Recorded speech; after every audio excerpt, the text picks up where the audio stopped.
சலங்கை ஒளி சீரியல் நாளைக்கான எபிசோடில் என்ன நடக்க போகுதுன்னு ரொம்ப சூப்பரான ஒரு ப்ரோமோ ரிவ்யூ பார்க்கலாம் வாங்க. என்னோட ரிவ்யூ பிடிச்சிருந்தா லைக் பண்ணுங்க. நக்ஷத்ரா ககன் அவங்களோட மொபைலை எடுத்துக்கிட்டு வீட்டுக்கு வராங்க அப்படின்னு தெரிஞ்சதுமே அவங்க வாழைப்பழத்தை சாப்பிட்டுட்டு அந்த தோலை அப்படியே வர வழியிலே போட்டு வச்சுருப்பாங்க.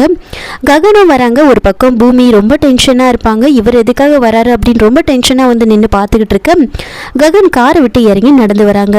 கரெக்டாக அந்த வாழைப்பழ தோலை பூமி பார்த்துருவாங்க.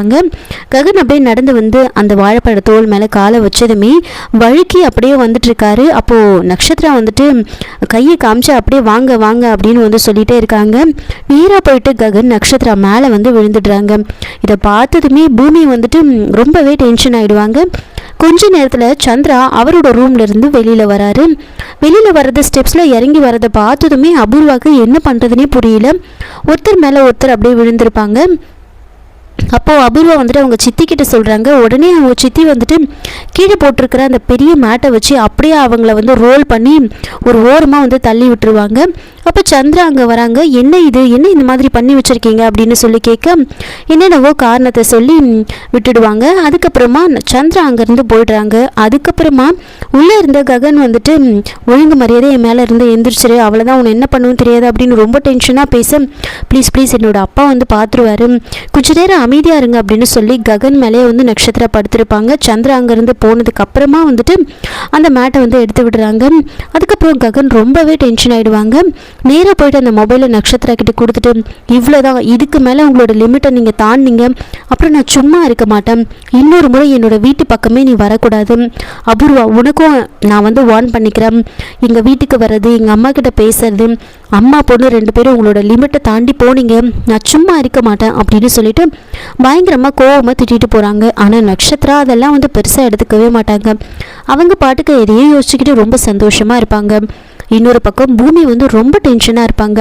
கிருஷ்ணபிரசாத் யோசிக்கிறாரு, இப்போவாச்சு பூமி உன் மனசில் இருக்கிறது நீ சொல்லணும், அது போதும், அதுக்கப்புறம் நான் எதை பற்றியும் கவலைப்பட மாட்டேன் அப்படின்னு அவர் யோசிச்சுக்கிட்டு இருப்பாரு. ககன் அங்கேருந்து கிளம்பி போனதுக்கப்புறமா பூமி ரொம்ப வேகமாக அங்கேருந்து வெளியில் போகிறாங்க. ககனோட கார் முன்னாடி நேராக போய் நிற்கிறாங்க. ககன் ரொம்ப வேகமாக போயிட்டுருக்கு. அப்போ அவரோட கார் முன்னாடி போய் நிற்கிறாங்க. நேராக போயிட்டு கார் உள்ள ஏறி உட்காந்துருவாங்க. அதுக்கப்புறம் ககனும் கார் எடுத்துக்கிட்டு போகிறாரு. அப்படியே ககனை முறைச்சிக்கிட்டே இருப்பாங்க. பூமி அப்படியே அவரை அடிக்கிற மாதிரிலாம் நினச்சி பார்ப்பாங்க, ஆனால் அடிக்க மாட்டாங்க.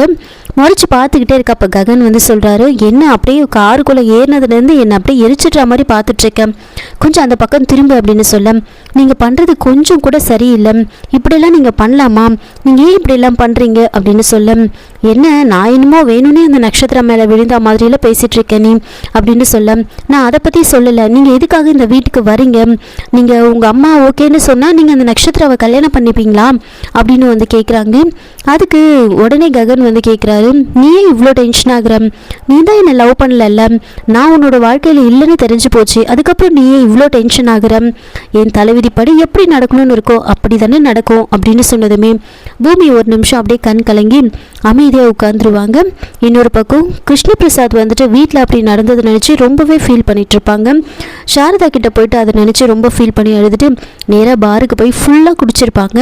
அப்போது அங்கே இருக்கிறவங்க கிருஷ்ணபிரசாத் கிட்ட பிரச்சனை பண்ணுவாங்க. ககன் தான் அவங்க அப்பா கிட்ட பிரச்சனை பண்ணுறதை பார்த்துட்டு அவங்க எல்லாரையும் அடித்து அவங்க அப்பா காப்பாற்றுறாங்க. அப்போ கிருஷ்ணபிரசாத்துக்கு ககன் அவருக்காக சண்டை போட்டதெல்லாம் பார்க்கும்போது ரொம்ப சந்தோஷமாக இருக்கும்.